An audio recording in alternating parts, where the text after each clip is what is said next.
Here I'm born to be wild.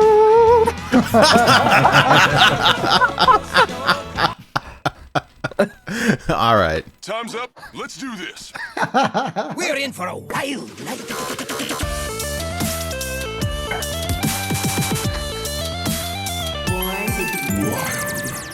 Welcome, everybody, to episode 128 of Born to be Wild, a Wild exclusive Hearthstone podcast where we have fun hanging out with friends talking about the Wild format of Hearthstone and spotlighting members of the Wild community. I'm your host, as always, Nate Wolf. It is great to be back on a beautiful fall evening here for the very last time from Portland, Oregon. Because I'm moving next week, so the end is coming. Where are you going? Southern California. Yeah, I'll be in Orange County. So going back home. Okay. Yep. So I will then I get to say, join you from sunny Southern California. And make us all jealous. Thanks. Yep. That's the plan. I'm in like full on moving mode here. So next week's show is a little bit up in the air, so we'll see what happens, but that is a problem for future Nate. Tonight, I'm joined by three of my favorite people. Hydra, welcome back. How are you doing tonight? I'm doing absolutely awesome. I'm also in full-on moving mode. Not for me, though. I'm moving my 89-year-old grandmother tomorrow. Ooh. And we've been packing up her house this week, and she's moving about 4 hours away into a place where she will be a lot happier. She's picked out an apartment. I was going to say, your house? No, I seriously, we actually offered, and she said no because of Rory. Oh, is she allergic? No, she just hates cats. Oh, okay, then. She'd probably murder my cat. But no, she's moving. We're packing her up this week, and oh, look at that cat right there! Almost took out the lamp. Yep. He's helping you move. He's like, let me get the stuff off the shelves here. So, is that the last thing to go in your room there, Nate? Is everything in your background? That hasn't gone yet. It'll go this weekend. Yeah, I'm paranoid because I've got all these statues, and I thought that I kept the boxes, and it turns out that I did not keep the boxes. Well, I wouldn't worry about it because that cat's gonna break them all. How do you pack? How do you pack this type of thing, like without it breaking in transit? Bubble somewhere? wrap. Bubble wrap. Yep. Yep. Or if you have a use million a smaller newspapers. bubble wrap around the appendages, and then you get the bigger bubble wrap around the whole thing afterwards. Yeah, bubble wrap. How Does your work have a recycle for all of the newspapers? Just go take all of those and then crumple them up into big balls. How do I pack this thing without it breaking in transit? Bubble wrap. All right, cat. Anyway, I'm doing absolutely fantastic, and I'm happy to be here tonight. Great. I'm sorry. Yeah, we see this is how we do. Sheep, welcome back. How are you tonight? Howdy, friends. I'm doing fantastic. How about yourself? Yeah, buddy. Excellent. Yeah. Yeah. Greetings from fantastic fall in the Denver, Colorado area, and it's fantastic. I'm loving how it actually feels like fall. I know I keep on saying it, but it is like entering the twilight zone in the best possible way. As my mother-in-law would say, happy fall, y'all. Exactly. Yeah. I've been enjoying the heck out of some Hearthstone lately, and I can't wait to get to it. But before we do, we have one other person to greet here tonight. I am excited. We have a special guest joining us tonight. Long time no see. Great friend, Wildcard. Welcome back. How are you? Thanks. It's great to see you. Yeah, I'm good. Thanks for having me back. You pulled me out of retirement. You must be running dry on guests or something. I don't know what's going on. Bringing my dusty butt on the show, but yeah, it's good to be back. I always appreciate it, and I'm always honored when I'm asked to be either a host or a guest on the show. So wait, yeah. Dusty Butt is the guest of this show. It's a Born to Be Wild episode, whatever. 128 featuring Dusty Butt. But yeah, I've been enjoying this meta. I got a little scare with the nerfs announced. I was because I like my control decks in case people that aren't familiar with me. I'm homebrewer. I built my own decks for a long time, and I had a short period in there where I went meta for a while. But yeah, it's just doing my own thing and just enjoying whatever rank I'm at, and not pushing too hard. But it's been fun. It's been because I really thought Control was dead in Wild for a long time, or for forever. I mean, but I think this last couple expansions have kind of pulled it back a little bit. Yeah, there's been a certain card release that sort of helps that, I think. Yeah. So much more room for activities in those decks too. Yeah, it lets people like me just completely flex their creativity, and it's challenging too, because it's like you've got 40 cards instead of 30, and it's so nice to be able to like throw all these extra tech cards into Reno decks and stuff like that.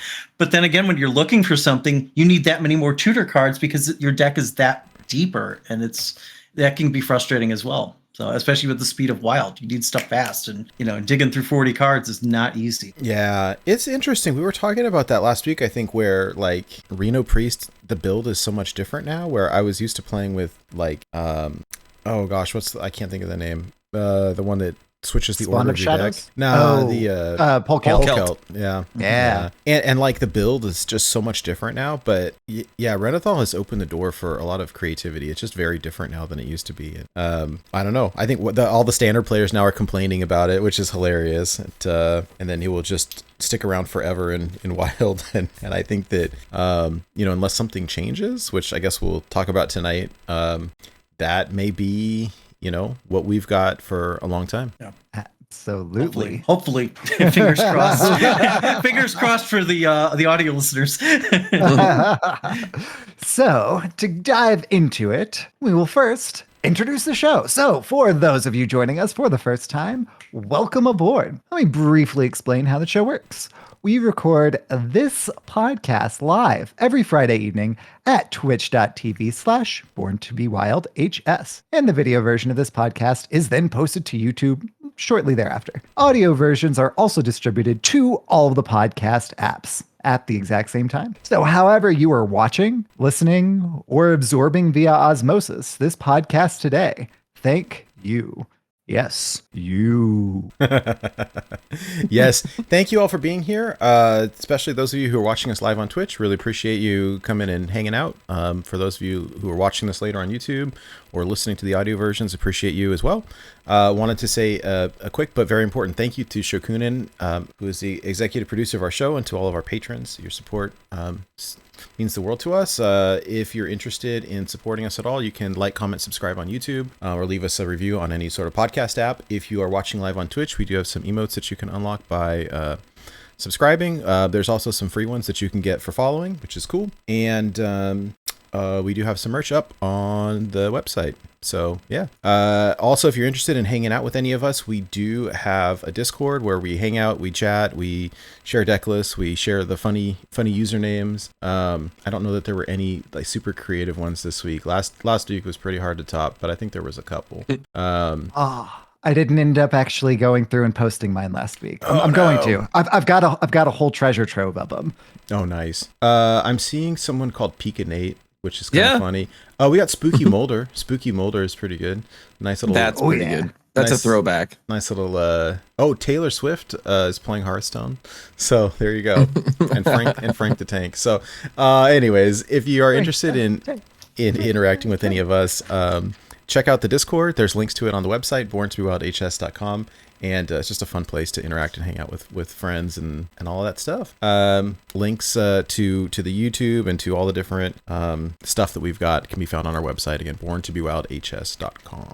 So yeah, hey, we had some news this week. So, but we'll get to that in a minute. I personally have done a little bit of Hearthstone this week. I'm kind of in packing land again. I'm moving a week from tomorrow, so everything's been a little bit crazy, but I did manage to hit the Lifetime Achievement Award and obtained rank 69 Legend, so Nice. I had to take the screenshot quick before it was gone, but I decayed into that, which was pretty fun. We were talking a little bit about mercenary stuff last week, and I finished out all my like task grinding, which is kind of cool. And yeah, just playing. It's kind of weird. I mean, haven't played a ton of Wild, to be honest. I played a bunch of Standard. I played some Battlegrounds. I finished the Battlegrounds Battle Pass, and now Nice. it's like I don't feel like playing the mode anymore because there's nothing to achieve. Gold. I guess. Right? I bought the new board, and I'm really disappointed with it. Like, they had advertised it. First off, it's 2,000 runestones, which is like, oh, that's only a couple bucks. No, that's $20. And they advertised it as More than being- 2. Yeah, big time. They Sorry, advertised I thought it you as- meant the regular battle pass. What happens at the end of the Battlegrounds battle pass? Oh, yeah, nothing. You're done. Oh, well, Yeah. that's all right. Yeah. Never mind. I take back my gold thing. Oh, yeah, no. I mean, you get Gold, Jerry. Yeah, I always felt like they should be a little bit longer. Like once the carrots are gone, it's just you just don't care about the gold, you know?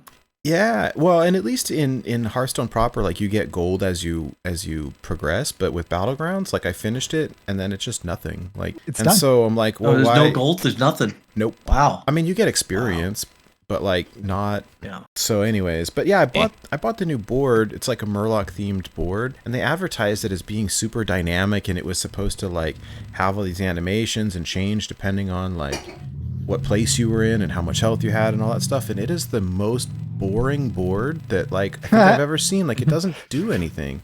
It's so boarding. But anyways, Is it more I- boring than a Mercs match board? no, I don't think that's possible.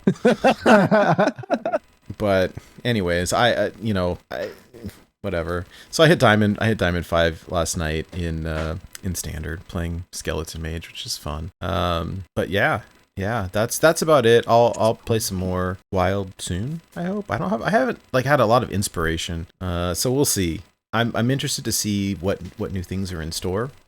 But let me pass the mic over to Sheep, who has been up to much more fun things than I have over here. I have been playing a ton of Wild, actually. So Good. This is a Wild podcast, after all. yeah, I started the week off at D5 and was enjoying whenever I was playing Standard. You know, I was talking about the Aggro Druid like autocomplete deck that I was playing then, right? So I was like, you know, I wonder just how good Aggro Druid can be in Wild again. That's for the uninitiated. Aggro Druid, the Embiggen that pulls patches out, like that's my jam. So I built an Aggro Druid in Wild and proceeded to like rocket in from D5 to Legend with like 72% win rate.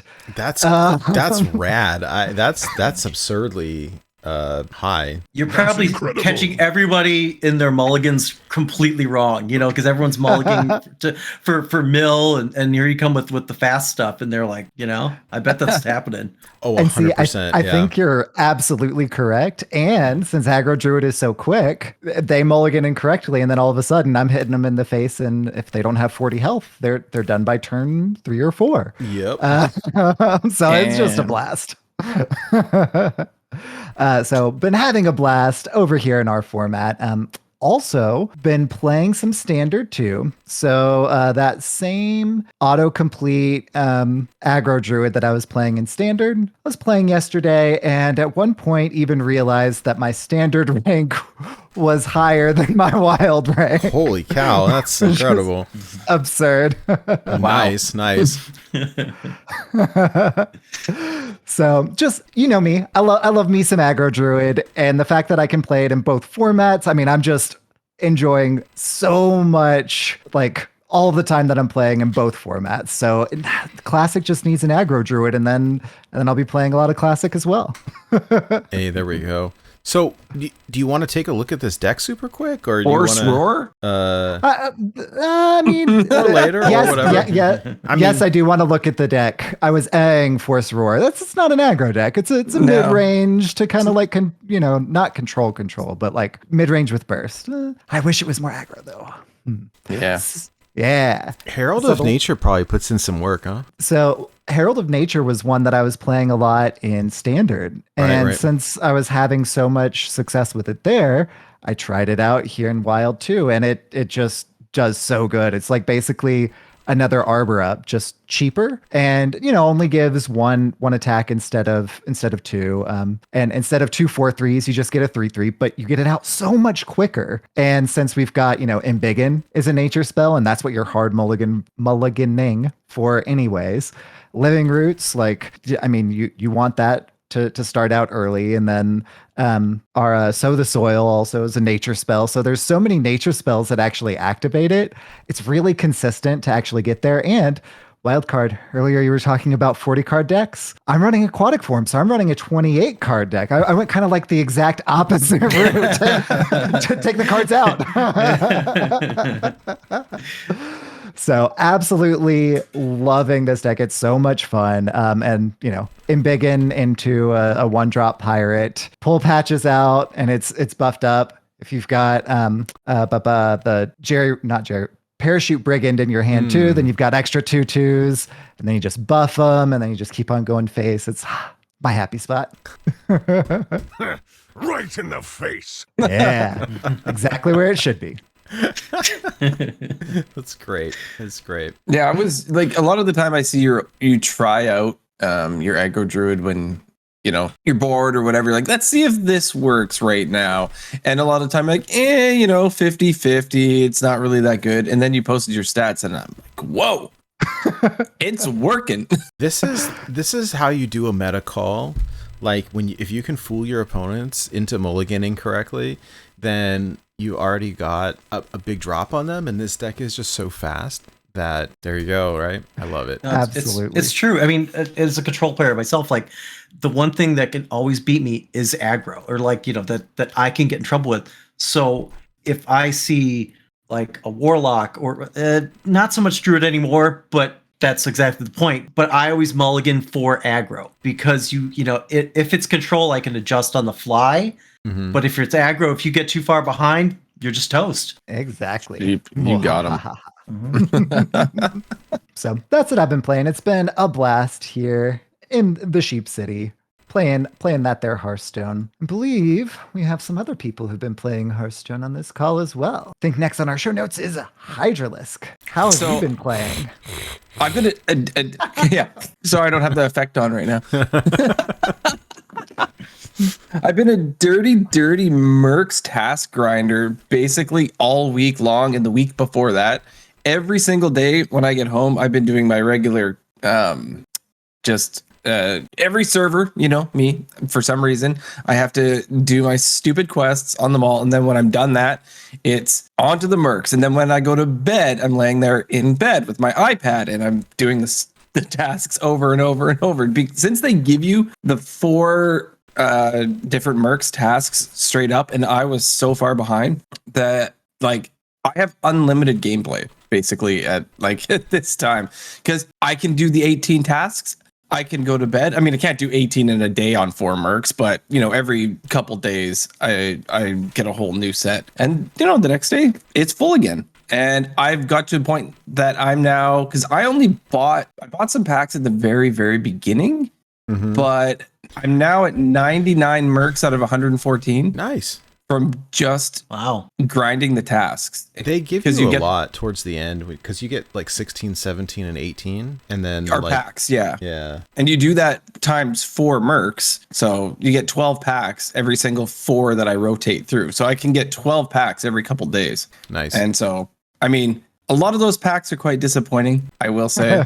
It's just a bunch of coins for the original 50 Mercs that are already maxed out and have thousands upon thousands of extra coins. But it's been a lot of fun. My plan is to just catch up and finally, max everything out again, like I did originally, but pretty far behind. But it's been a lot of fun, to be honest. It's really easy when you're just watching TV and you can mindlessly grind all the tasks because it takes no effort whatsoever. Really.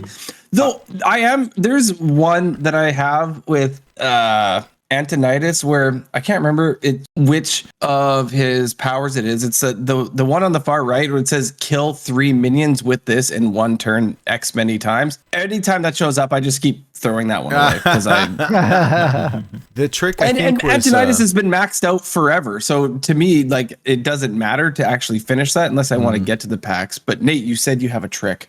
Oh, for a bunch of them that say, you know, you have to kill X minions in one turn or whatever, if you use Cookie and make the fish, that's like the easy way to do it, because they have like 15 health or something.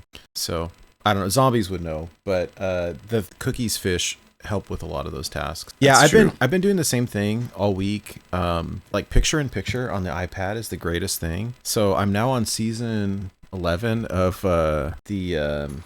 that tattoo show, whatever it's called. Nice. Fantasy Island? Ink Masters. It boggles my mind. One could be on season 11 and not know the name of the show. By the time 6:30 p.m. on Friday evening rolls around, like all of my brain powers has been like zapped. Ink Masters. I've been watching with the Solias. That's right. It's really fun to watch, and now I kind of want a tattoo. But anyways, it's been good. I love the art aspect of it, and so I've been watching. Like I'll have it like in the upper left corner, and then play like Mercs and just task grind. So just a dire wolf alpha right there. It says Nate Wolf. I mean, alpha. I was thinking of like a crocolisk, but you know, I mean, it is the most overpowered card in the entire game. Oh dear. We joke, but I guarantee you there are people with Hearthstone tattoos. I've seen a couple that are pretty interesting, but I don't know. How Wildcard? What have you been up to, man? Yeah. Not too much. I mean, so I've just kind of been working on this deck that I brought today. And I did it because there was a card, and you know this, but I don't know if you've discussed it in length on the show, but the Nate Wolf card, the Nathan, the Nathanos, yeah. So I was like, let's see if I can make this workable and wild. And it's an okay deck. It's, you know, it's not awesome. I'm not hitting legend with it or anything. But if you just want to have some fun and you just want to, you know, people, because it's basically it's basically 9 lives on a stick. But it's a good card. You know, it's a good card for the archetype. And I tried a few different builds. I tried some aggro. I tried some crazy combos, and I just didn't like it. And I just wanted to stick to something that I liked, that I would have fun playing while I worked on the deck and refined it. And you know, the win rate's okay. It's nothing awesome. But so I came up with a Reno Thal N'Zoth Hunter. And it's funny because every time I've been on the show as a guest, I brought a Hunter deck. Right? I was thinking Reno Hunter is like the jam, right? Yeah. I can't remember what kind of hunter it was the first time when I was on Into the Wild. I brought a hunter too, and I can't remember what it was, but yeah, Reno Hunter. It's fun. I mean, you can't go wrong with Rexxar. You know, that's like everybody always claims it's like the most fun card in Hearthstone. Because it's fun to create things. You're like, what am I getting now? It's like shaking a magic ball. What am I going to get? You know, am I going to get the thing I need right now? Because I really need it, man. I really need this board clear. Can I get some poison? But you've got Tavish and you've got Rexxar. You got I know, and I did that today. That was almost like a last minute thing because I was just like, they're both good. They're both so good. It's sort of taking the game back first and then switch over to Rexxar later. I don't know that I haven't really seen anything where it matters, as opposed to like when you play like Jaina and Reno in Mage, where, you know, like Jaina should definitely come second after you've done the board clear. But I don't know. I think that in the long run, Rexxar probably is better, but the way you can pump out the minions with Tavish, it becomes such a strong mid game like that. But anyway, I don't know if you guys want me to go through the deck list or anything. I don't know. Yeah, tell us about it. Go ahead. Yeah. Okay. So we got Devouring Swarm. That's a great proc for Deathrattles. not only is play dead, but you can, say you're playing against a big priest and you've got your Sylvanas out, and you can just Devouring Swarm. She pumps into a big minion. Big minion's yours now, and then she dies. You get the Sylvanas back. You can replay her again. And also great with Dino Tamer Bran too. Yeah. Devouring Swarm is sneaky good. It really is. As long as your dudes die, you can get a second Reno, you can get a second Zeph. It's like it's sneaky good. Of course, like, Dwarven Sharpshooter for control, Flare, Play Dead is the standard for Deathrattle. Springpaw just for early board control, tracking, Explosive Trap, Ice Trap. Those are the only two secrets that I found really necessary. Ice Trap is very key, very specific time, almost like a Loatheb. Like, I need to stop a big a spell turn from happening. Explosive Trap, obviously, keep me alive against the aggro. Quick Shot, Selective Breeder. So we've got a few beasts in here. We've got a few mechs in here. And a Diving Griffin, Harpoon Gun. Even with the nerf, it's still good. It was ridiculous with 3. I mean, you were just like, it's turn 3. You're putting down like 2-3 cost minions on turn 3. It's kind of insane. If you have to build a bunch with it. 9 lives, obviously. Stitch Tracker, Ursatron to draw your mechs, and Ursatron is going to draw you Ziliax, or he's going to draw you the Tonk, Darkmoon Tonk. Exploding That saved Blow my Bat. butt today. I actually played this, and the Ursatron got me my Ziliax right in time, so I could heal up. Yeah. So it was great. Ziliax is still one of my favorite cards. The card is fantastic. I know It's good. It doesn't see play anymore. Whoever thought that it would, people wouldn't be running Ziliax? I know, and it's just perfection too. It's Unity also. And precision. From there, Exploding Bolt Bat, again, just to keep you alive against the aggro. Aralon. So this is the one that was obviously with the Wild Seeds. It was nerfed. I haven't noticed a huge difference. I mean, it's almost kind of slow for Wild, I think. But if you're a little bit ahead in tempo, I think Aralon sort of it flips it because then they're constantly catching up to the thing that's popping up next turn. Mm-hmm. Brock Codabane, it's obviously got the spell draw for the different spells up above. Trampling Rhino, another one of the rush minions that gets drawn from the Griffin. Got Beast, again, as we mentioned before, Beaststalker Travish, Deathstalker Rexar, and then of course Defense Attorney Nathaniel, sorry. I keep saying Nathaniel. But yeah, he's good. He's, like I said, it's you get your you pop a Deathrattle of your choosing.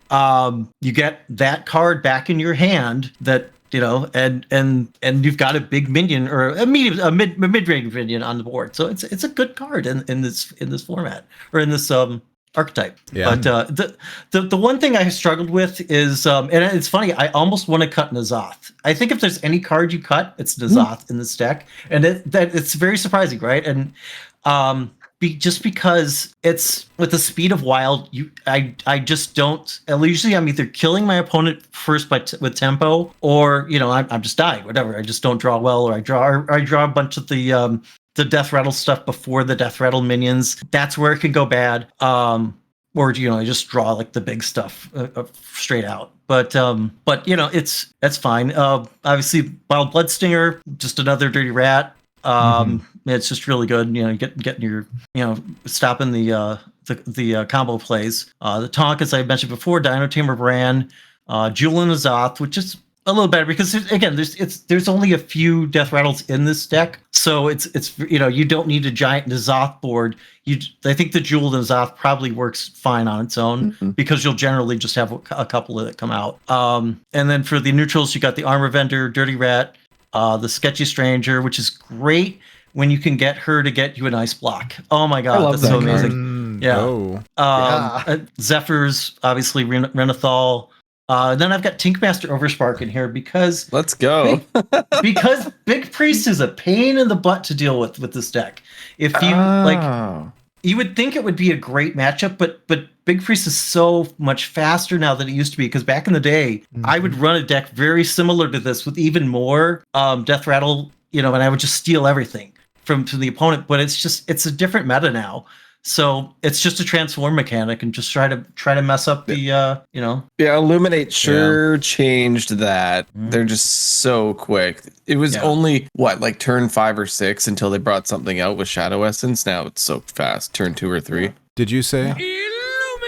But let's wind this down. So Blade Master Okani, control obviously, Theotar. With the 5, I haven't noticed a difference, and we can get more into this later, but I haven't noticed much of a difference at all. Ziliax, Reno, Skulking Geist, because where I'm at, I'm seeing a lot of Burn Druids, so it's just an easy win there when I play that. Sylvanas, Mutanus, and Azoth.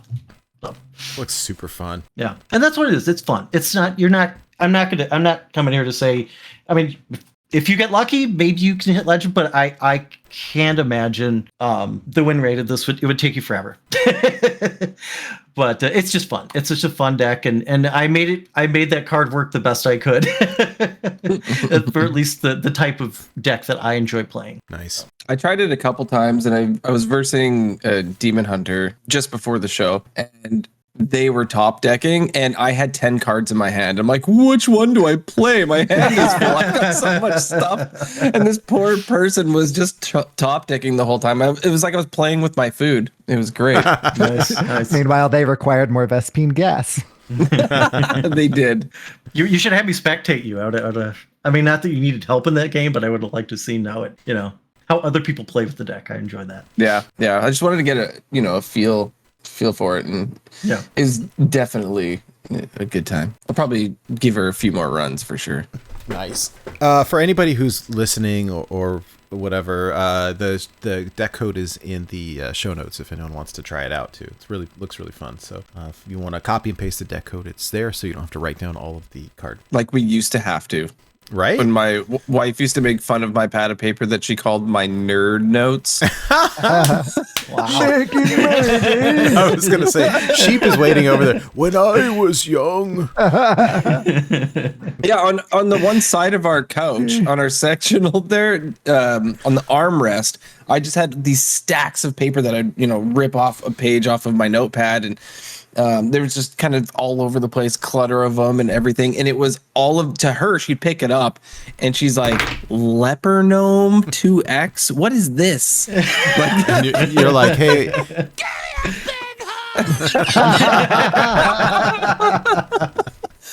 And yeah, she called them my nerd notes. Yeah.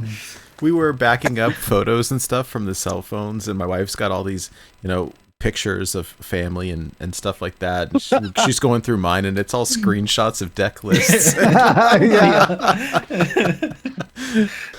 Jeez. Yeah, we have it so good now. All right, so we had some nerfs. We had some nerfs just yesterday, right? Yeah, it's the news. Oh.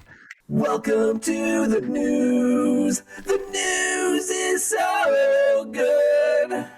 Depending on how you look at it, it's actually, let me ask this question. As a control player, does Theotar at 5 mana, now enabling decks like Odd Warrior to come back, possibly? Ooh. Interesting. I mean, an Odd Warrior, I loved that deck. I really did. I was good at it. I enjoyed it, but I don't see why not. Yeah, I mean, I think the issue with Odd Warrior, from what I understand right now, is that there are better ways to make armor. So there's quicker ways to make armor. There's just better ways to do it. And my understanding, I mean, maybe I'm not saying it correctly, but that's sort of the gist of it. It's just. Well, yeah, I mean, the deck, I don't know. It hasn't really been viable in a while, but I've played against 1 million of them as bots on Asia, because that's what all the bots are made of, is Odd Warrior. And I will tell you, it is the most annoying thing when you're on a win streak and you have to kill this stupid Odd Warrior that armors up and ropes every single turn. And you spend 43 minutes doing it. It's just great. You're like, I don't even have an achievement deck right now. Because that would be that's the perfect time when you get achievements and they have an Odd Warrior. Yeah, and the thing is, you actually can't lose. You always end up winning. right? Because they're just dropping a taunt and armoring up. You get through it. You do get there. It just takes forever every time. I saw this tweet from Rotted Zombie earlier, and it really kind of resonated with me. He says, hot take, Theotar the Mad Duke at 5 is inconsequentially different, both to standard and wild. I've said it before, I'd eagerly play him at 6 or 7, and I stand by that. The effect is that strong. I don't think Theotar haters are going to be very happy with this adjustment. And like, if you're playing Theotar, like on curve, like why, you know? So I don't, I mean, if you really... I have an answer. Because you're a filthy aggro player? By turn 5, my hand is empty. So they're just So playing they it are for tempo? disrupting nothing. This is a great nerf for me. You know, Theotar against sheep. Perfect. I learned this the hard way yesterday or the day before, which it makes absolute sense, and I shame conceded as soon as I did it. But if you play Theotar and your hand is empty, it does not work because you can't give them a card. And so I was like, oh, cool. Could I steal one and not give them one? And the answer is no, you cannot. So yeah, you're welcome.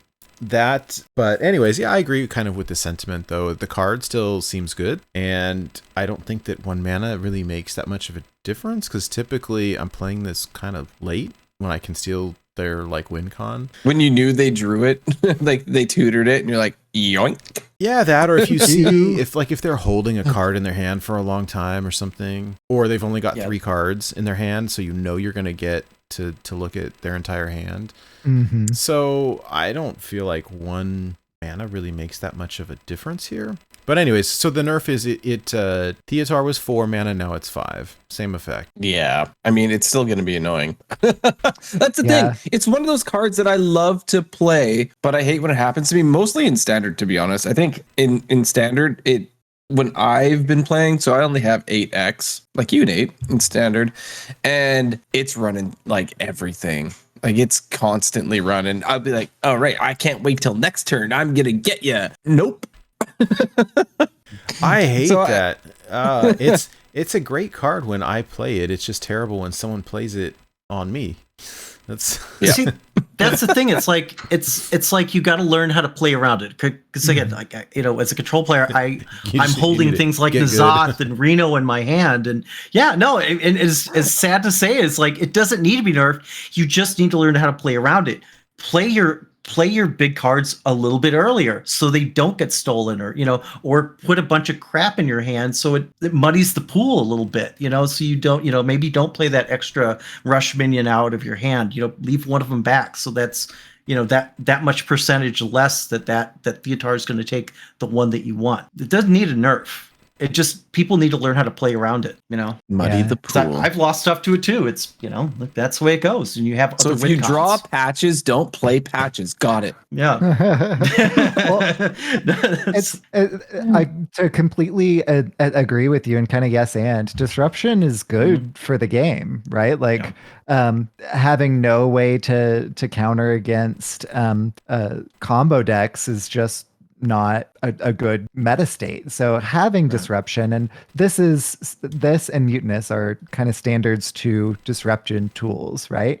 And it being later in the game, turn 5, turn 7, turn 5, you're giving your opponent a resource back. Turn 7, you're just getting as as much stats as you can. Disruption is good. And I'm not just saying this as someone who doesn't mind being disrupted, the archetypes I play, but having disruption and different ways to interact with your opponent and disrupt their game plan while perhaps furthering yours, depending on what you get to choose to give them. Not, there are so many different decision points. I think that Theotar is honestly a good thing to be in the game. I'm glad that the nerf was just to the mana so that it's coming out a little bit later, so you get a chance to fill your hand up to play around it more, so that you get a chance to play out some of your larger cards and play around it in the ways that you're talking about, wild card. I mean, I think this was honestly a a good nerf because it'll keep people from just kind of abusing it. But at the same time, it's still having that really solid place for decks like the one that you brought today. I mean, that's exactly what it's for. So I'm a big fan. Yeah, because it's. I mean, I don't want to just dump on combo, but it's like I always feel like combo is the worst archetype to lose to. It's the most feel bad archetype to lose to. Like aggro, you're like, all right, you faced me down in control. You just kind of you played the little chess game and you lost. But combo, it's just like, what do I do here? I just die. Like it just feels so deflating when you lose. So you're like, and I know there's combo players out there that love that. They love the I did the awesome thing, but it's just not fun for the rest of us. Sorry. Yeah, especially when like you've spent a really long time trying to get there. And then they finally draw their final combo piece. It's like there's nothing I could have done there. Theotar and Mutinous give you things to actually do there and give you some agency in that matchup. Yeah. At least when you lose to aggro, it only took a couple minutes. So here's the dev comment. It says Theotar is a defining card in the current meta. He plays an important role in giving players agency against powerful late game plays, but he can also be very frustrating to lose to. We don't want him to be one of the most popular cards in the next expansion, and our goal with this change is to lower his play rate across all ranks. If his play rate doesn't drop significantly with this change, we'll evaluate further changes at the next opportunity. I will say though, I don't like the concept of like, we're gonna nerf this so that you don't play it as much next expansion. Like, I don't understand that design philosophy. Maybe because they put a lot into this next expansion. I mean, yes, but like, yeah, this card's supposed to be around for 2 years, right? So like, yes, we still want to keep playing it. Don't you design the cards to be around for 2 years?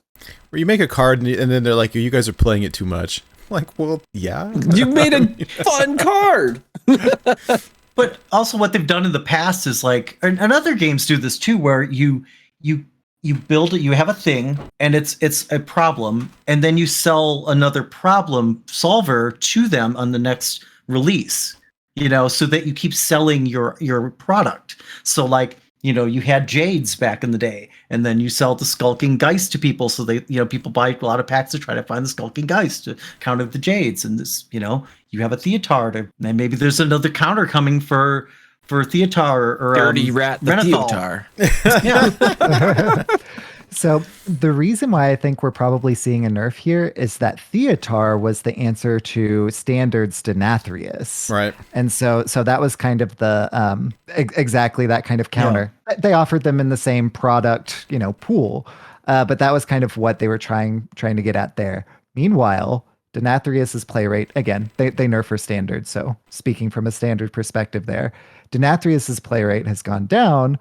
Meanwhile, Theotar's play rate has stayed at that kind of like high level, and it's not only being disruptive, but just kind of being a little bit too ubiquitous. And since they're not going to sell another kind of solution for this, because this was the solution, a little nerf to keep it in check makes sense. I agree. They're like, we want to lower his play rate because we don't want him to be one of the most popular cards next expansion. And so if his play rate doesn't drop, we're going to nerf him harder. Like, I don't know. It didn't make a lot of sense to me. or just stick him in wild like you do everything else, Well, and yeah, rip him off. Before we go too far, hit him again harder. Meanwhile, Theotar's there like Captain America. I could do this all day. Put me at 6 mana. They'll still play me, right? Jeez. All right, so they hit they hit the wild seeds again. So the stag went from a 5 attack 4 health down to a 4 attack 3 health. Still seems fine to me. Like, it doesn't seem overkill, right? You still play it. And then the bear went from 2 attack 5 health to 2 attack 4 health. Still has taunt, and that seems fine to me as well. I don't see any real issues with that. Hunter has been super popular in Standard, and the final nerf here is to the weapon, the harpoon gun. So previously it was when you attack, you dredge. If it's a beast, reduce the cost. Previously, it was reduced by 3, and now it's reduced by 2, which makes sense. There's a dev comment. It says Hunter has been the most popular and arguably the most powerful class in the game for some time, especially in lower ranks. These changes are meant to address some of the sharper play patterns in this class is capable of, while simultaneously lowering the overall class power level. I don't know. It's fine. Like, these seem fine to me because they touch the cards without destroying them. Mm-hmm. No. I do still think that, like, Wild Hunter is paying for Standard Hunter sins, but you know, I mean, that's just how it always is. Copper Hunter, I think, has been very good in Wild, or Beast Hunter, or whatever you want to call it. And I don't know. I mean, whatever. I'm not. These nerfs don't make me cry too hard, though. I think that the cards are still playable. And maybe it tweaks the win rate a little bit, but not too bad. And any thoughts before we talk about good Prince Renathal over here? I haven't played since the nerfs in Standard with Hunter, but I will say previous to the nerfs, if I needed to win some games for some quests and play Standard, I just queued up the Beast Hunter, and it was ridiculous. I would storm through everybody that I played, and I think in my opinion, from what I saw, it'll probably still be just fine. Yeah, I agree, and I think that these nerfs were probably to help people like me. Yeah, one of the ways that Beast Hunter is supposed to actually be, weak to is people getting under it. The wild seeds being able to come out so early and be so big. Yeah, nudging those down a little. Being able to play a harpoon gun on 3, then a mountain bear on 4. Yeah, Bear. Exactly. So it's just supposed to kind of like slow it down a little bit and keep it from being as good across the field. And I've played against a few of those since the nerfs in Standard, and it's still been pretty good against me, but not quite as good. It's a nudge. Yeah, well, I mean, we talked about it a couple weeks back. Like, everyone knew this was going to get hit because you look over at HS Replay and all the classes are in the 50s, and Hunter was at like 63% or some ungodly number, and it was like, that's way too high, and, it was only a matter of time. So, not too surprised. I think I'm okay with these, and we'll see if Hunter continues to be good and Wild. I think it will be okay. This one is interesting. So, they talked about Renathal. I saw a post from Zeddy saying that Renathal is almost at 60, at being marked as in 60% of all decks. I think he was at like 58% or something right now, which is high. So here's the dev note. It says the one notable outlier that is not getting changed, but we are keeping a close eye on, is Prince Renathal. He is powerful and popular, but we don't want this patch to completely shake up the meta because we have something fun coming in patch 24.6, and we want to see how Renathal performs in the next expansion before making changes to him. I saw someone say, and I loved this idea, I laughed so hard when I saw it, was like, your deck size and starting health are 20. Yeah. And I was like, oh. Yes, please. And reduce all the costs of your cards by 1. Oh. Make it so. Oh, gosh. That's what I was thinking. Like, that would be so crazy. Like, let's do it. Aggro versus control. That could be the theme of the next expansion. So it's glorious. So here's, I know Blue Train likes to call it like Renathal, right? Renathal has changed, right? Renathal has changed Wild forever, kind of like Gen and Baku, where it's like, 40 card decks are a thing now, and they always will be. I just don't see that really changing. I don't know how they could nerf or change Renathal without like significantly changing everything. I think if they were to do anything, like if it's getting to the point where like, you guys are playing it too much, they should just give it the Gen and Baku treatment and just rotate it to Wild early, because then like that would do the trick. I think that, I don't know, what'll be interesting, and if we can talk about Renathal more, or y'all's like predictions on how they could change it, but also this little thing that they snuck in here about we have something fun coming in patch 24.6, and my mind was like, oh yeah, the Mercs coins. That's when you're supposed to be able to convert your Mercs coins to use for other Mercs. But outside of that, I heard some speculation that maybe that's when they're introducing this new class that people are hinting about, like maybe a new Death Knight class or something like that. And so I don't know. Thoughts, anybody? I think it should just be I like that's a great comparison for the Genebaku, because we thought they were going to be around forever, but they're really not. I mean, even Shaman's kind of back, but they aren't as prevalent as they were a year, 2 years ago. And I maybe in another, by 2024, Renathal is played in some decks, but not all like it is now. It's still the new hotness. It's a shiny new thing.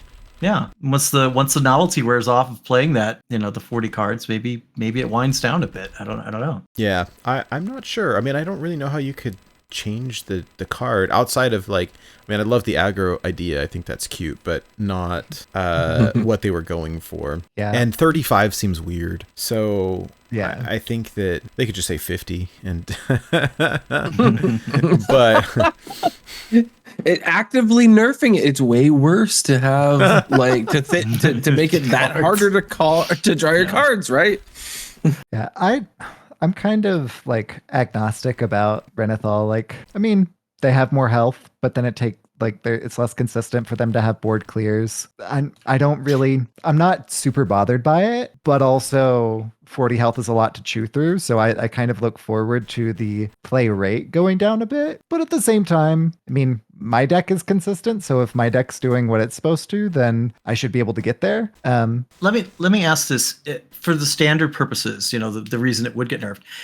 Does Reno rotate in April then, or March or April when the new year comes out? Because that's the real issue, right? With standard is that people don't have the power to get through 80 health, right? well, So Reno isn't really played a whole lot. To answer your question directly, though, they put all of the League of Explorers peeps in the core set. So at the next rotation, they could pull them out and put something else in. They could leave it in there. It's kind of left ambiguous on whether Reno, and for standard, really, Bran is the one with the actual play rate. Reno a tiny bit, but it's kind of like an edge case, and Elise and Sir Fenley not at all. So when the League of Explorers get pulled is kind of left ambiguous, but it's at one of the season rotation, year rotation, yeah, times. which is usually in spring, yeah. Mm-hmm. Yeah. I keep hearing speculation that we'll get new Highlander support in this next set, which would make sense to me because of this whole League of Explorers thing, and the only one that's really seen play of the old ones anyhow is Bran. I know we've got the new Finley that is played all the time, but in standard, very, very few decks are running Reno, and it makes me wonder. Well, it's because there's really no big payoff to run a singleton deck outside of Reno Jackson, and so it makes me wonder, hey, they got to print a new Kazakas, Zephyrs, whatever, Raza, bring back Raza. Unchain him. Can't be chained. The one place that standard was seeing a decent amount of Reno played was Jailer Paladin, because they'd play Jailer, and if they have Reno in hand, then all of a sudden their deck is empty and thus has no duplicates. And so you've got Cariel, so you're taking half damage, and then you drop Reno and heal up. But you're not running a singleton deck outside of that. That's the edge case that I was talking about. That's the only place that I've really seen that makes so much actually sense. running it. Yeah. I now understand that deck list way more, because I first looked at it and was like, what is going on? There's so many duplicates in Reno, and I just dismissed it. That sounds kind of evil. Do they have a draw mechanic for it, to get the Jailer, or is it? I don't know what's in standard anymore. I can never figure it out. So one of the new cards is Order in the Court, which basically is Polkelt with draw. So it reorders your deck and then draws you one card. And so you Order in the Court, and then you draw your Jailer, and then the next turn you can play your Jailer, and then boom, you're good. Gotcha. Mm-hmm. But this is not a standard podcast. That is right.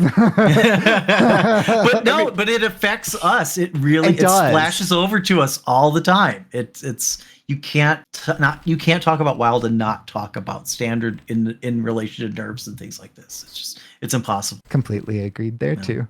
So what do you think that else they could do to it. Like they could make it just a 10 mana 3/4. Wow. You know, It really patches. they could I drew it. No. they could condition it if they said if your deck has no duplicates, your deck size and starting health are 40. They could do something like that. I'm down for that. It would change it nothing Highlander? about my decks. Yeah. See, now that might a lot of the free-to-play community doesn't like this card because now they need 40 cards, right? And so that would make it even worse if you made it Highlander for the free-to-play community. Because they need 40 individual cards. Yeah. So I don't know if they would do that. really thought about that. Yeah, that's a good point. 40 legendary deck. Yeah, I don't know. It's just the perfect card, you know. And it's easy. It's even like the card itself is even like statted well for its mana cost and everything. It's just such a great card, you know. Like, and we shouldn't be having this conversation. They did good. So many times I complain about cards on Twitter, and it makes myself sick. But to see they just did such an excellent job with this, and I'm so happy. And I'm like, I don't want them to mess it up, you know? Like it's the best card they've released since maybe since Zeph, you know? I like it. Personally, I enjoy the card. Sorry for anybody that doesn't agree, but I think that it changed. It gave Hearthstone something new, right? Yeah. Like a different way to build your deck. Like all those deck builders out there, like, thank you. Right, I can be more creative. I couldn't run this card before. Now I can. I can put this in my deck. It just, for the long term, it has changed the game. And I think that since this game's been out for like 7 years, right, like 8 almost, I guess now, that we needed something like this to like switch it up. Like Wild's been around for a long time. So like for us in Wild, it's even cooler, I think, because we have all of the cool things and we can put them all in one deck. Mm-hmm. That was the first thing I did when it came out, was like I shoved them in every one of my decks. I'm like, let's see which ones it works in and which ones it doesn't. Didn't work in all of them, but you know, most of them I again, a lot of the Reno decks, I play a lot of Reno decks, so it worked great. But I will say, as the aggro player among us, well, one of them, obviously, the number of times that a game is ended where I lose and I got them to under 10 health, that's the only place where I'm just like, oh, really? If they hadn't had that, then I would have won. But also, how many times do they actually play something and they go, if they hadn't played that in their deck, then I would have won. I mean, that's how dare my opponent play cards. Like, that's the RNG. Sometimes you get beat. Yeah. Mm-hmm. It's a trade-off, right? Because when you've got 40 cards in your deck, it's less consistent. So, you know, I mean, look at like the deck I brought today. Like, look how much tutoring is in that deck. Because I noticed when I was playing. That's why I had a full hand, because I was tutoring everything. Mm-hmm. What any speculation on what this like fun thing, what did they call it? They said we have something fun coming. Yeah. I don't know. I mean, the only thing I can speculate about is maybe they're going to introduce a new class or two. I don't know. Yeah, they don't want to touch Renethal until they see those two interact, whatever it is, whether it's something that counters this or something that works well with it. Maybe the new class or whatever. Maybe they've planned it for a 40 card deck. I don't know. I mean, there technically is a card that counters it, and it's a war. I can't remember the name, but it's a Warlock. It destroys half your deck. You know, if you really wanted to, you could play that and knock them down to 20 cards. I don't know, but yeah, that's true. I didn't think about that. Speaking of Warlock, in our format, we have Ren as well. We can just destroy your whole deck. Goodbye. Yeah. A Ren condition. Love it. I like your deck. I think I will destroy it. I think I have that somewhere. Where is it? I think I will take it. I love that. It's so great. So is your face. I like your day. I think I will take it. Oh dear. I don't know what else they could do to it. Nate, any thoughts? No. All I can think, I don't think they will touch it. It doesn't make sense to me. The only thing that makes sense would be either to condition it on like, if you have no duplicates or they just rotate it early. I'm not quite sure what else would work. Make it But if your deck only contains odd cards. oh gosh. Yeah, I feel like without basically redesigning the card, there's not really an elegant way to do it without just like bumping down the, either number of cards that you're holding and health or just health. And I feel like that would just kind of feel clunky and awkward. So yeah, I don't really know a good way to appropriately nerf Renathal. Yeah. Yeah, it just to me it doesn't seem oppressive enough. Yeah, it's I don't know. I don't play enough standard to have that perspective on it, but it doesn't It's everywhere. Yeah. It's just the play rate. Yeah. That's really the only problem is the play rate. Okay. So yeah, maybe you tweak it and then you revert it when it goes to wild in 2 years or whatever. I don't know. Part of the play rate boost is Renathal was free, right? Like, so everyone had it. Mm-hmm. Yeah. So that should be expected. They should expect that. Backsies. Exactly. Yeah. Like, what was Cthulhu's play rate? Cthulhu was free, right? Back in the day in 2016. Like, I'm sure everybody was playing Cthulhu. I was. Stick with every type of deck you got. Cthulhu Rogue, Cthulhu Druid, Cthulhu everything, Same. I've since played a Cthulhu Demon Hunter. It was a blast. I almost made legend. I was within 1 win away with the Cthulhu Demon Hunter. Reno Cthulhu Demon Hunter. Yes. What? Yes. That was like 2.5 years ago, but still, yeah. Wow. Hey, that's incredible. I love it. Oh yeah, That's incredible. Here you go. Holy Elvis. Yeah, here's what you do. Prince Renathal says your deck size and starting health are 30. Oh, here could be a fun one. Your deck size and starting health are the same. Oh. And just leave it at that. Well, so you could make it a 20 what? and 20. You could make it 25 and 25. By how you build it, yeah. However, up to 40, and just have that be the cap. That would be fun. So you could have a 1 health, 1 card deck and just play it. 15 card deck. You could. Wow. Yep. See, now watch. If anybody listens to the show, watch. That's going to show up. That's a really good idea. I mean, someone's going to steal that. I hope they do, because I want to play a 20 card deck. I really do. But what? There has to be some limitation because you can't just have like a 1 card deck or something. Like it can't be that flexible. You know? No. You 3 cards, right? You play Renathal. You play the Warlock Quest, and you play Niru Fireblade. And I want to live in that world. That sounds like so much fun. it'd be interesting to have like a sandbox mode 15 card deck or something like that. I don't think that's like, even as like a degenerate aggro player, I think the lowest I would want to go would be 20, maybe 15 seems too low. Yeah. Well, especially since you know that one of them is a vanilla spider tank. Yeah. Mm-hmm. No even mech issue or mech tribe. Interesting. Make Prince Renathal a pirate. Oh, I'd be all over that. All right. Well, good speculation. I guess we'll see. When do we think they're gonna? I mean, I guess it's a little early, but when do we think this next patch is dropping? Any thoughts on a time frame? Well, they just said December, right? If it's going to be the new expansion, or is 24.6 the new expansion? No, or I think it'll be prior. No, it's just an update. Yeah, probably like Hallow's End stuff, kind of somewhere around there. 2-3 weeks. Yeah, weeks. Good idea. Yeah, because it's right around that. Yeah. There is a lot of speculation about the kind of thing that they're teasing there being Doom in the Tomb Part 2, like Schmoopy Daddy mentioned in chat there.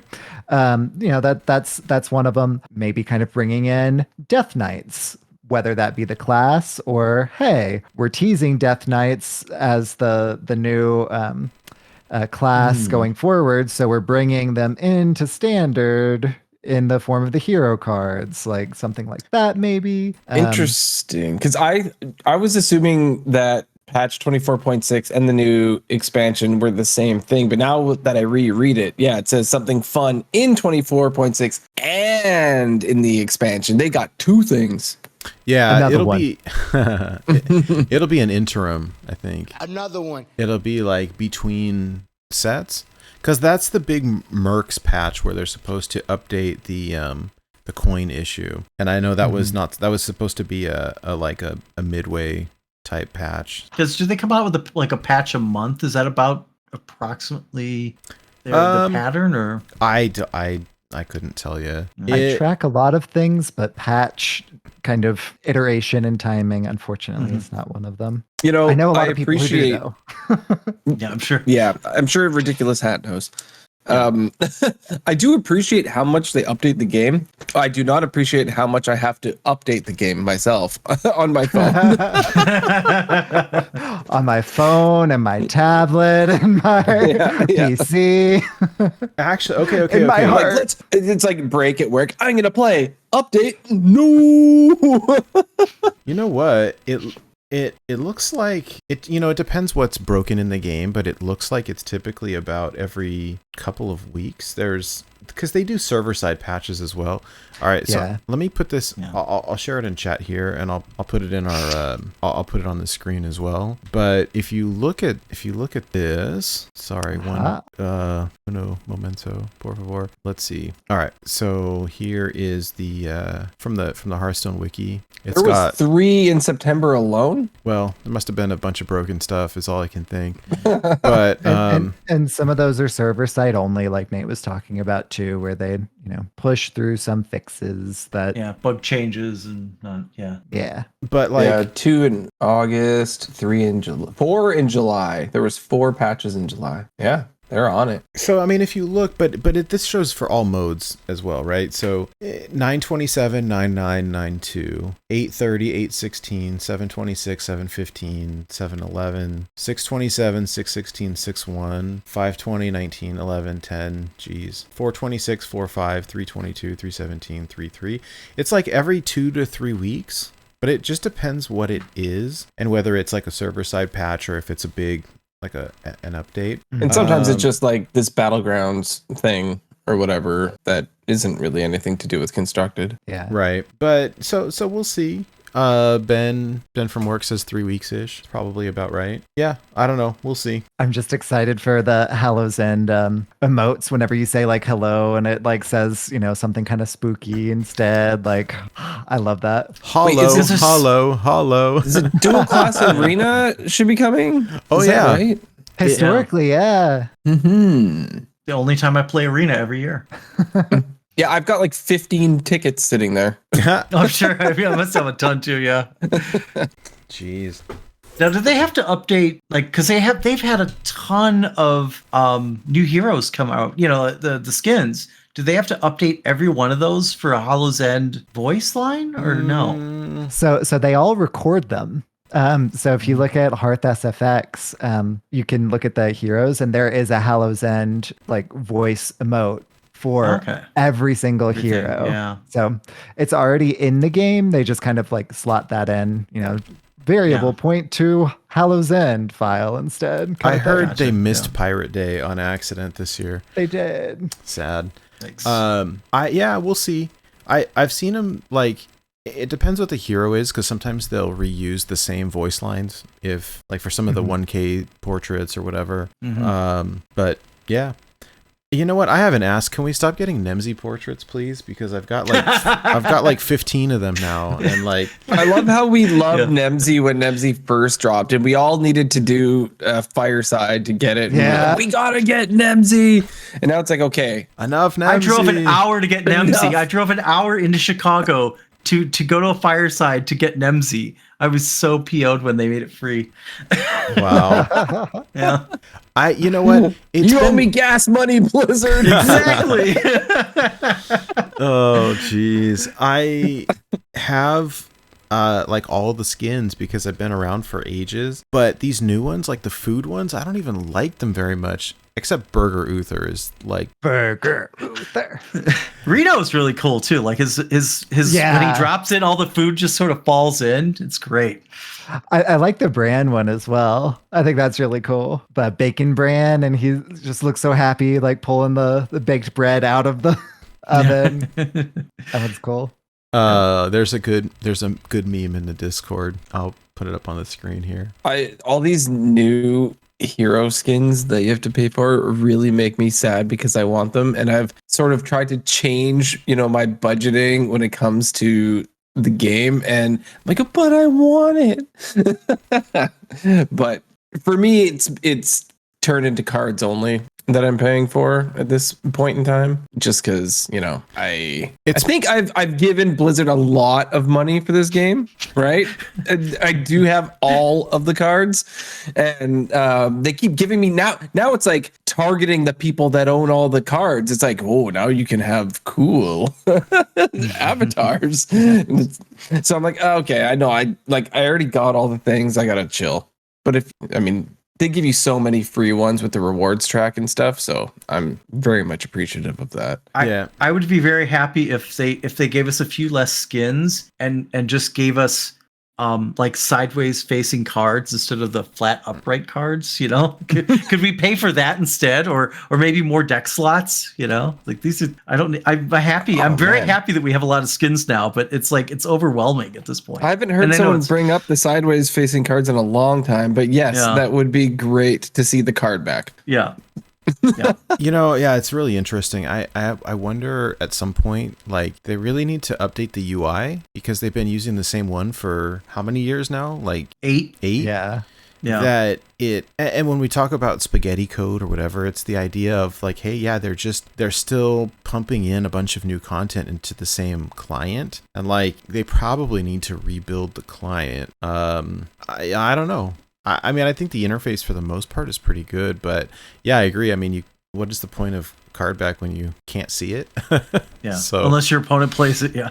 But yeah, I'm very happy that at least we, it's a good way for them to make money, and a lot of games are doing it now too. I think Fortnite started that whole thing of like monetizing through skins and whatnot, and it's better. It's better for the average player who doesn't want to spend a lot of money on cards, and it makes the game generally cheaper.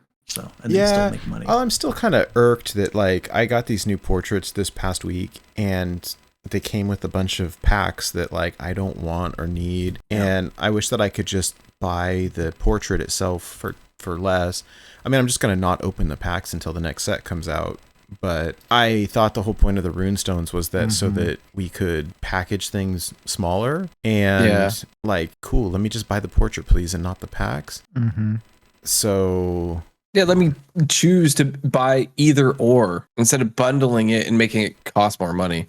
Yeah, and then they did the thing this month also that like with your standard rank, they offer you bundles based on your standard rank. And so I didn't buy a single one of those. I got offered all of them, and nope.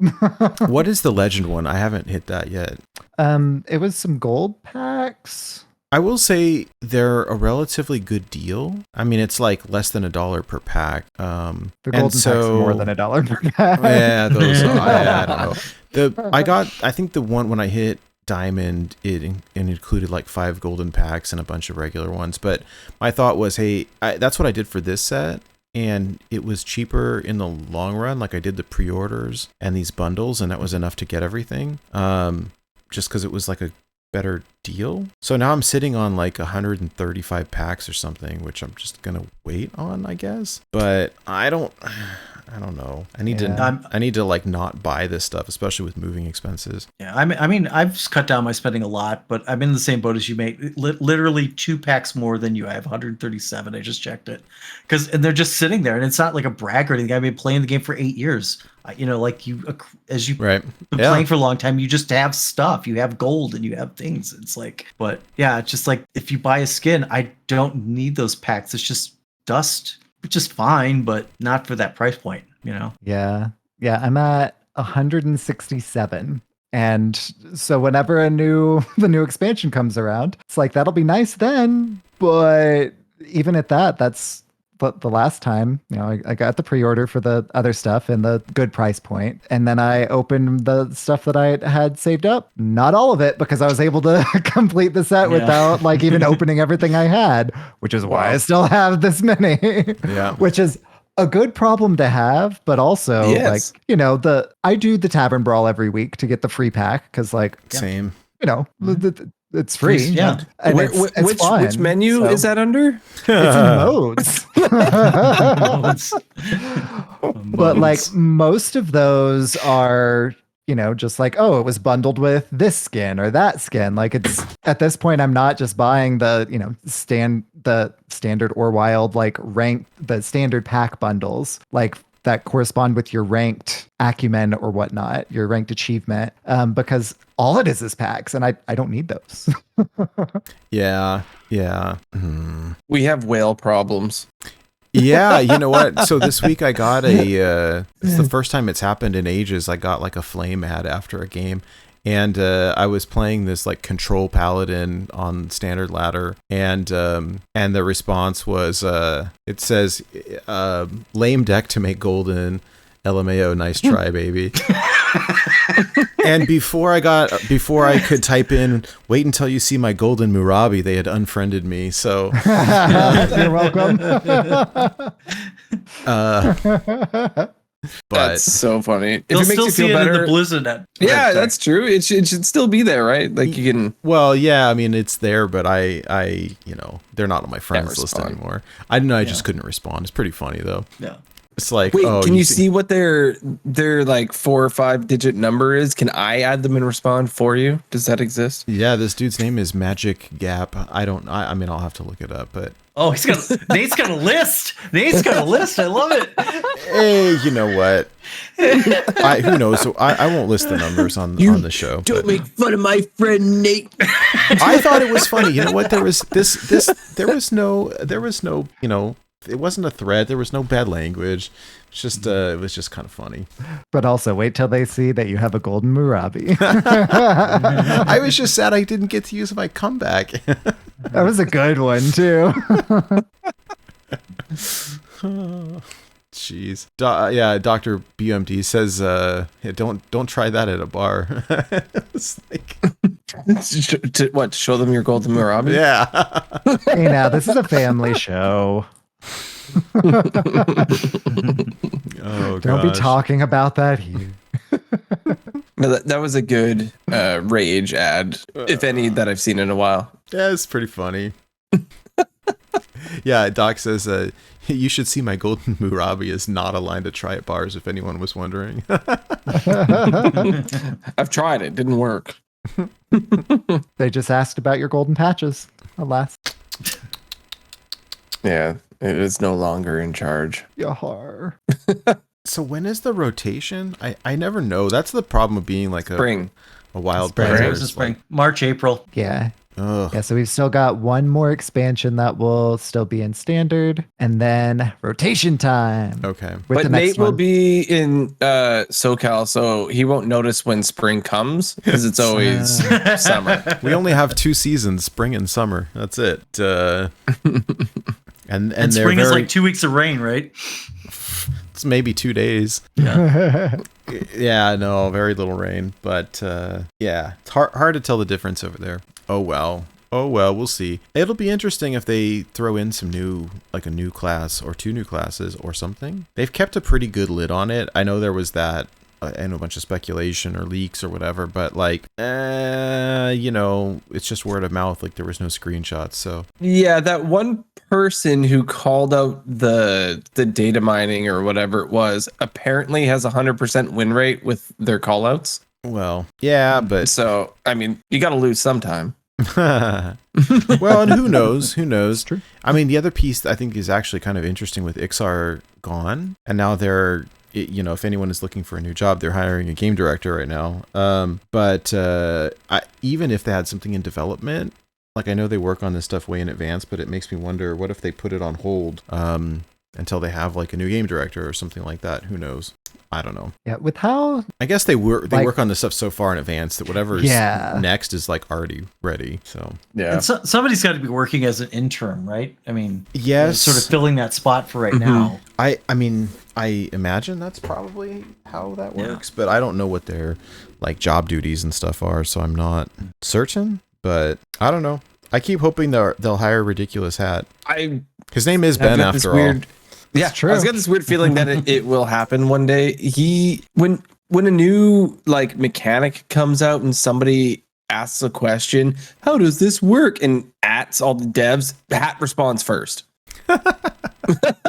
And it's like, this is exactly how it works. It's so great.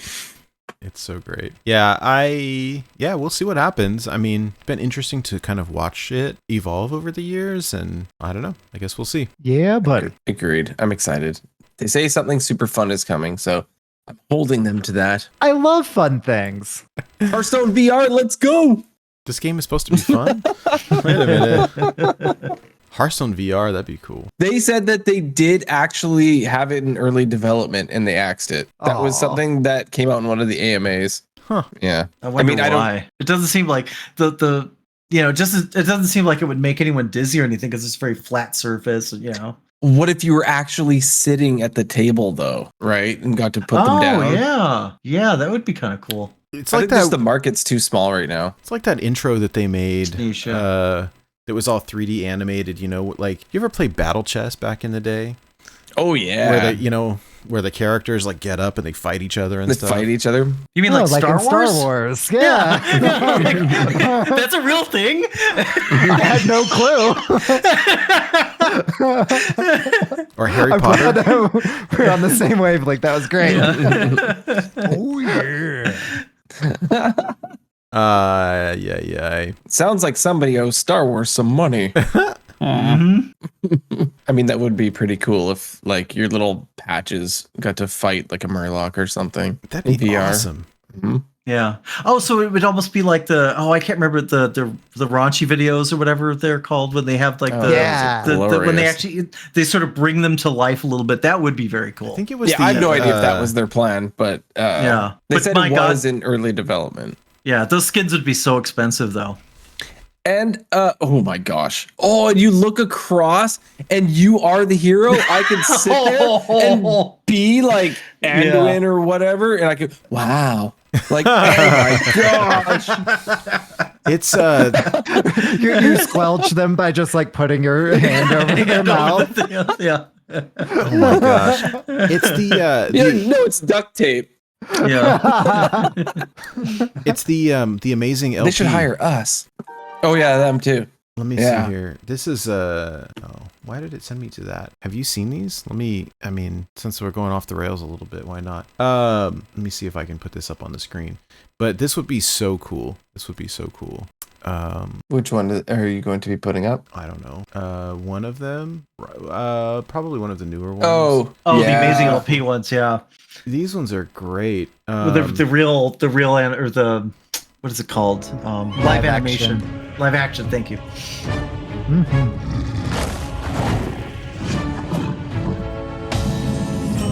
Like if you could actually play like this. Yeah, and they're sitting at the table. They've got their mana in front of them. What do you want? See, it's so cool. Oh yeah, that's exactly what it is. Yeah. Well, that's crazy. Work. Yeah, so it's so for the audio listeners, it's like a table and there's like little animated guys running around and They and there's two actually people. built the watch post. Yeah. Yep. Work complete. The peons going around. Yep. It'd be Making another one. Okay, so check this out imagine with the dragon like this. Oh my gosh.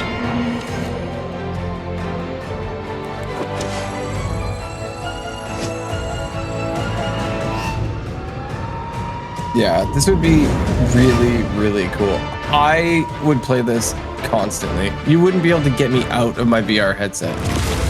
But the thing is, would you actually see the other opponent? Because I would just be holding up two little fingers the whole time. Yeah, I think you would, right? Like you would see them across from you. That's the idea. You could definitely emote a lot. Yeah, exactly. Luckily for the VR controllers don't let you actually raise individual appendages. That's not necessarily true.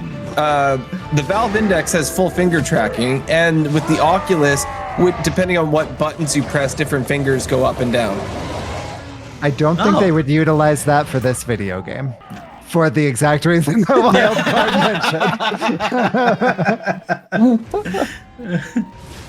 mentioned. Or maybe they wouldn't realize it and then have to nerf it.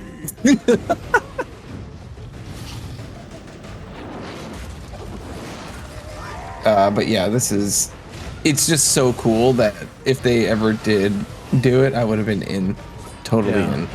I could see it could be like a monthly charge or something to access it. Maybe I don't know how that works, but I don't think it wouldn't be Yeah. the largest audience because not everybody has a VR headset yet. You know, who knows? Yet. Maybe another 10 years. You know, maybe that's Hearthstone 2.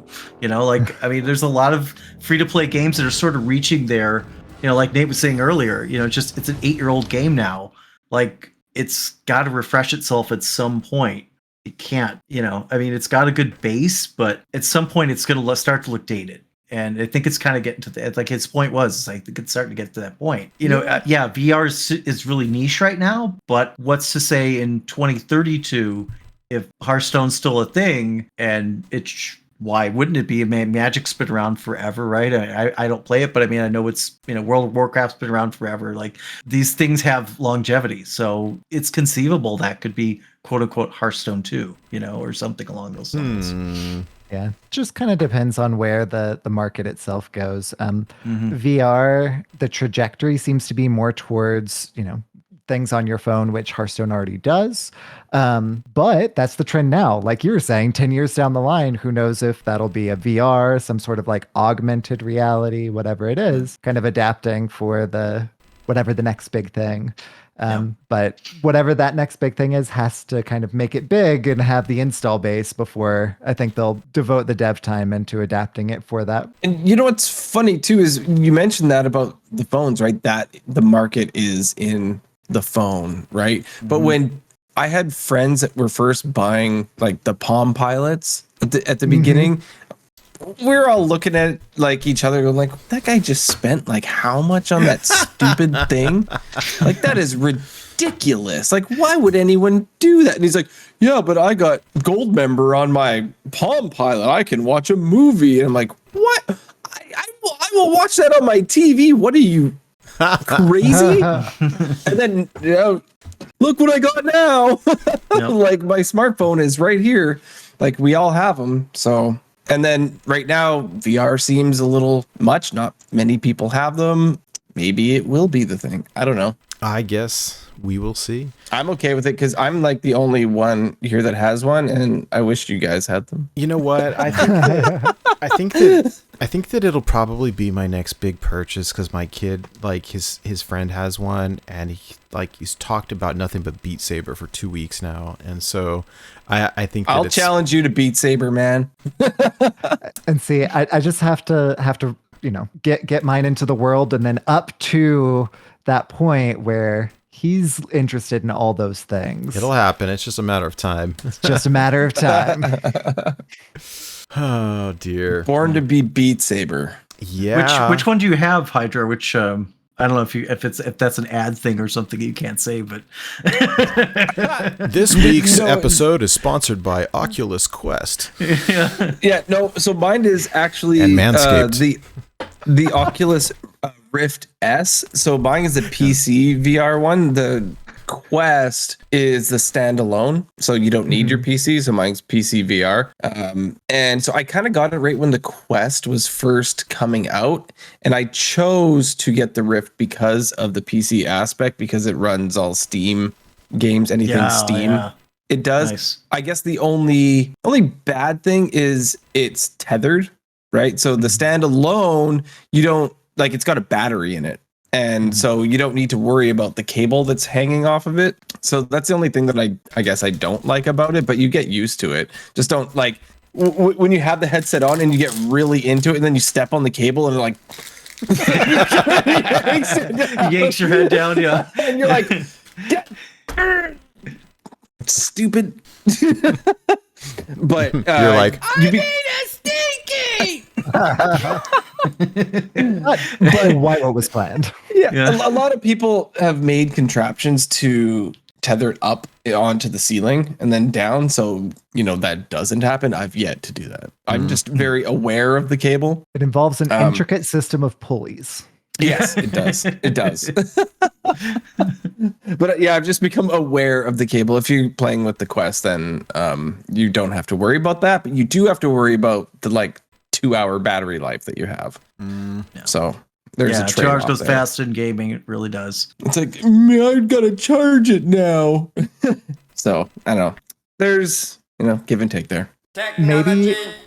Maybe if they get like wireless like charging, then instead of saying I'm in charge now, it'll say Yahar. I would feel so weird if I was wearing a headset and it was wirelessly charging. It'd scare me. Is it charging my brain? Bioelectricity. It's charging Oh, from your you? movement. Yeah. Or imagine it was turning the heat that your body is making into electricity. Oh, man. Wow. Is this a Hearthstone podcast? Nope. Nope. Not right now. It's not. Hearthstone and more. Oh dear. Well, we probably should kind of sort of wrap it up. We have been at it for a little while now. I'm happy to stay on and chat after, but let's wrap up the episode. Wildcard, thank you so much for coming on. It's great to see you. Thank you for having me. Of course, anytime. Anything that you want to plug? You mentioned your wife has a podcast, or anything else that you want to? Yeah, no, I mean, I don't really, I haven't streamed in forever. And you see like how long it took me to get my audio set up. Every once in a while, I'm like, oh, I miss streaming. Maybe I'll do it like once a month. And then I think about how I'd have to hassle with Discord and all, or I don't know, I just have to hassle with everything. I don't do it anymore. So basically, if you want to contact me, you can find me on Twitch. I'm sorry, on Twitter, and I'm Wildcard Hearth, because that's what was available for me. But yeah, I post, every once in a while I'll post a deck list if I make something that's actually decent and has an above 50% win rate, or like 50-60% win rate, and but again, I play off meta stuff, and I'm a multiple time legend, and Nate was there the first time I hit legend. Oh yeah, with me. That was awesome. I think you were more excited than I was. It's just an arbitrary point of the ladder. But no, but yeah, that's kind of what my Twitter's all about. And just, trying to encourage people to think differently and to play differently, and just try to enjoy the game and not worry about climbing so hard. Just enjoy the game that you're playing at that moment. And for what it's worth, and if it's against like a quest mage, then you just skip it and you move on with your life. but anyway, other than that, yeah, I do want to plug, if for the video viewers you see in the background, I do want to plug my wife's podcast. It's the Antler Queens. It's a show, the Showtime show, Yellow Jackets. If you guys have watched that, she is one of the top podcasts for that show, and it's, I think, starting up again. Oh, soon. Cool. So yeah, she's doing pretty well with that so far. They started in March, and it's a show about some girls that get trapped in the there's a plane crash. They're trapped in the forest as teenage girls, and it also has their life as adults later. The crash took place in the 90s, and it's modern day. They're in their 40s now, so it appeals to people that are of a certain age, the Gen Xers like myself. But so check that out if you would. That's my only plug, really. Very cool. Wait, what's it called again? The show is called Yellow Jackets, and the podcast is called The Antler Queens. The Antler Queens. Very cool. Mm-hmm. Very cool. I watched a couple of the episodes recorded on YouTube, and I hadn't even watched the TV show, but I watched Wildcard's wife's podcast just, to show support, as he was telling me about it. And I'm like, wow, I don't even need to watch a show. I'm just going to watch this podcast. They're telling me all about it, and I'm intrigued. They just had someone on. They just had a doctor who wrote an article about trauma based on the show. And they had her on, and they were talking about, just like the different effects of like having a trauma like that, having a plane crash, and how it affected the characters years later. And I listened to that one. I thought that was very interesting. I don't watch the show myself, but I do want to support my wife. So I'll edit that part out so you don't get in trouble. No, she knows. Yeah, it's just not my bag. I like sports and comedy. I don't like drama shows. So it's the one of the differences we have. People are all different, even people that get married. So aggro combo control. Exactly. Yep. Well, Wildcard, before we let you go, and now unrelated with Nate Wolf. So I'm moving next week, and starting a new job, and so my question this week is how do you make a good first impression at a new job? Wow. Ask it. Hey, real talk now, okay? Yeah, that's a real question. That's not even a joke question. Man, the first, you make a good impression. You make a good impression by being awesome. I mean, you walk in and you just you work hard and you just be the funny, awesome person you are, and and people will enjoy you for what you do. So my first day on the new job is Halloween. So do I show up in a clown outfit, right? And then the question is, then do I wear the clown suit the second day also? Get fired? Yeah, that's a weird thing to think about. It just worked out that way. So you have to. I mean, if they're cool, I mean, I don't even know if you know the job. What if nobody else there dresses up and you show up in a clown suit? Okay. Even That's better. Probably a really bad idea. So instead of clown suit, you go with the vampire suit, because you're still dressed up all dapper like, just with a cape, and with some makeup to make fangs you look like super pale and fangs, and then you can continue doing that and just be I'm defense attorney Nathanos. I do have a story that's sort of the opposite of that, where when I was younger, I went out for Halloween, and of course we went out all night, and I had to work at like 5 a.m. at a Starbucks. And guess what? Count Dracula couldn't get all his makeup off that morning. So I went in work, full Count Dracula makeup, probably a little drunk still, and I fired. Yeah. Count Druncula got fired. Count Druncula, yeah. Well, you heard it here. Wiser words were never spoken, and you heard that on More to be wild. Count Druncula. That's too good. That's got to be a costume in itself. That's great.